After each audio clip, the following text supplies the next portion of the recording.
2023 December 1వ తేదీన ముక్కు సుబ్బారెడ్డి జీవిత పోరాటం ముగిసింది. హైదరాబాద్లోని ఒక వృద్ధాశ్రమంలో సుబ్బారెడ్డి తన 78వ ఏట మరణించారు. ముక్కు సుబ్బారెడ్డి ప్రస్తుతం ప్రకాశం జిల్లా కనిగిరి మండలం గణేశుని కండ్రిక అనే గ్రామానికి చెందినవారు. సుబ్బారెడ్డి చాలా పేదరికంలో పుట్టి పెరిగినవారు. వారాల అబ్బాయిగా అంటే వారానికి ఒక ఇంటిలో తింటూ చదువుకున్నారు. కూలీ పని చేసేవారు. అలా చదువుకుంటూనే మెరిట్ సాధించి వరంగల్ రీజనల్ ఇంజనీరింగ్ సీటు సాధించాడు. 1960వ దశాబ్దం ప్రపంచంలోని చాలా భాగాలు ఆందోళనలతో అతలాకుతలమవుతున్న కాలం. భారతదేశం కూడా ఉద్యమాలతో అట్టుడికిపోతున్న కాలం. 1950లలో ఒక స్థాయిలో ఆగిపోయిన వామపక్ష ఉద్యమం 1960లలో పాత లెక్కలన్నీ పక్కకు పెట్టి కొత్త పుంతలు తొక్కిన కాలం. సరిగ్గా ఈ అల్లకల్లోల కాలంలోనే ముక్కు సుబ్బారెడ్డి వరంగల్లోని రీజనల్ ఇంజనీరింగ్ కాలేజ్లో ఇప్పుడు నీట్గా పిలువబడుతుంది 1962లో చేరాడు. 1967లో ఎంటెక్ చేస్తున్న సమయంలో విప్లవ రాజకీయాల పట్ల ఆకర్షితుడయ్యాడు.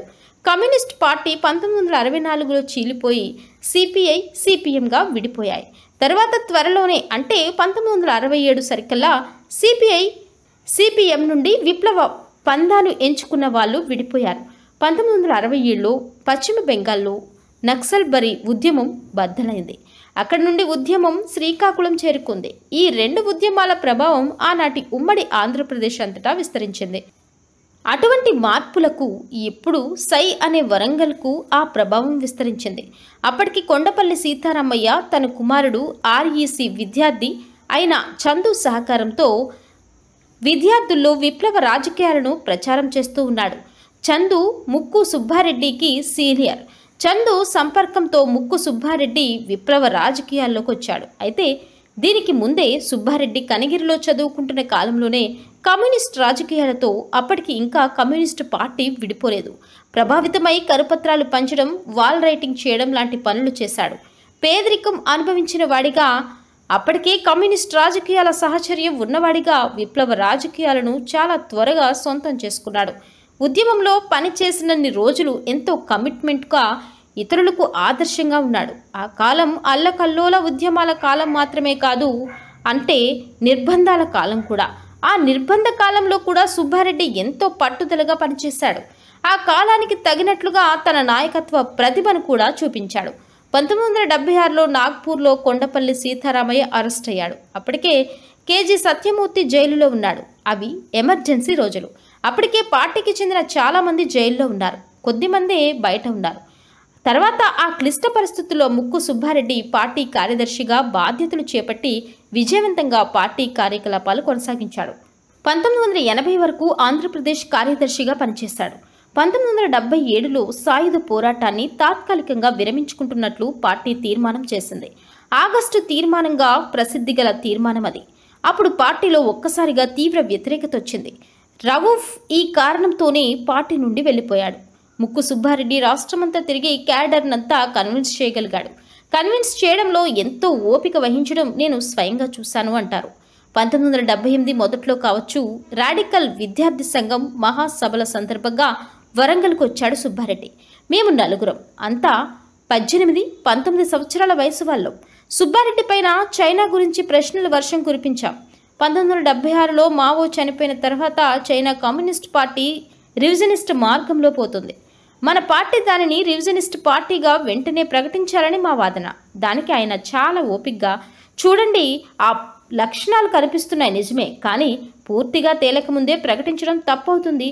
సోవియట్ యూనియన్ కమ్యూనిస్ట్ పార్టీలో రివిజనిస్ట్ లక్షణాలు 1956లో 20వ మహాసభల్లోనే బయటపడ్డాయి. అయినా మిగతా దేశాల కమ్యూనిస్ట్ పార్టీలు అంతర్గత పోరాటం చేశాయి, కానీ వెంటనే రివిజనిస్ట్గా ప్రకటించలేదు. 1967లో సోవియట్ యూనియన్ చెకోస్లోవేకియా మీద దాడి చేసిన తర్వాతనే దానిని రివిజనిస్ట్ పార్టీగా ప్రకటించడం జరిగింది. మనం అలానే వ్యవహరించాలని ఎంతో ఓపికగా చెప్పాడు. మేము జూనియర్లుగా రంగన్న అంటే ముక్కు సుబ్బారెడ్డి జీవితం గురించి కథలుగా వినేవాళ్ళం. జన్ను చిన్నాలు రంగన్న గురించి కథలుగా చెప్పేవారు. మాకు ఎక్కువగా రాజమండ్రి జైల్ బ్రేక్ ప్లాన్ గురించి చెప్పేవాడు. రంగన్నను ఆదర్శంగా చూసేవాళ్ళం. 1973, 74లో రాజమండ్రి జైల్లో ఉన్న కేజీ సత్యమూర్తి లాంటి నాయకులను జైలు నుండి విడుదల చేయడానికి కొండపల్లి సీతారామయ్య ప్లాన్ రచించాడు. దాన్ని ముక్కు సుబ్బారెడ్డి అమలు చేయడానికి తీవ్రమైన కృషి చేశాడు. చివరిలో అనుకోకుండా అరెస్ట్ అయి ముక్కు సుబ్బారెడ్డే జైలు పాలయ్యాడు. తీవ్ర చిత్రహింసలకు గురయ్యాడు. మరోసారి ముక్కు సుబ్బారెడ్డి లాయర్ పత్తిపాటి వెంకటేశ్వర్లు సహాయంతో హైకోర్టులో వేరే దారి గుండా పోలీసులకు దొరకకుండా చాకచక్యంగా తప్పించుకుని పోయాడు. ముక్కు సుబ్బారెడ్డి ఎన్నో ప్రమాదాలను కూడా ఎదుర్కొన్నాడు. భూస్వాముల దాడులను ఎదుర్కోవడానికి బాంబులను తయారు చేస్తూ ఉండగా ప్రమాదవశాత్తుగా అవి పేలిపోయి ముక్కు సుబ్బారెడ్డి ఒళ్ళంతా కాలిపోయింది.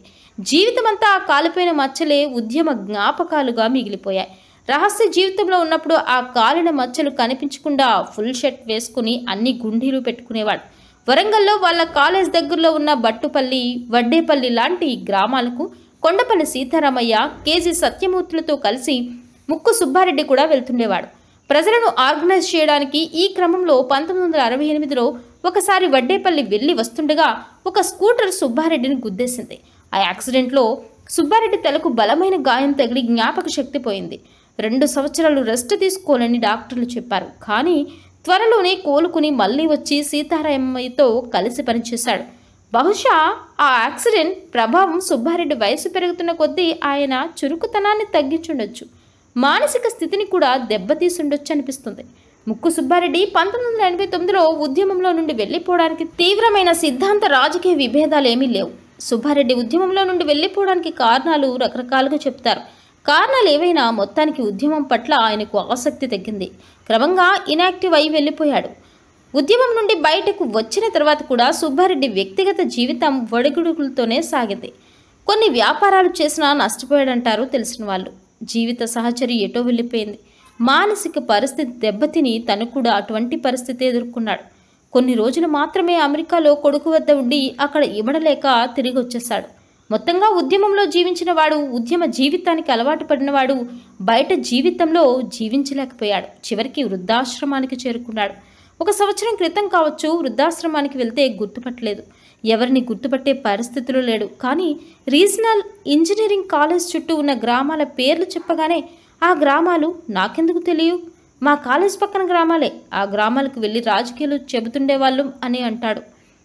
ఆ తర్వాత ఆశ్చర్యంగా ఇప్పుడు షెల్టర్లు సంపాదించడం కూడా చాలా కష్టంగా ఉంది, షెల్టర్లను జాగ్రత్తగా కాపాడుకోవాలన్నాడు. అంటే ఉద్యమకాలం నాటి జ్ఞాపకాల్లోకి వెళ్ళిపోయాడు.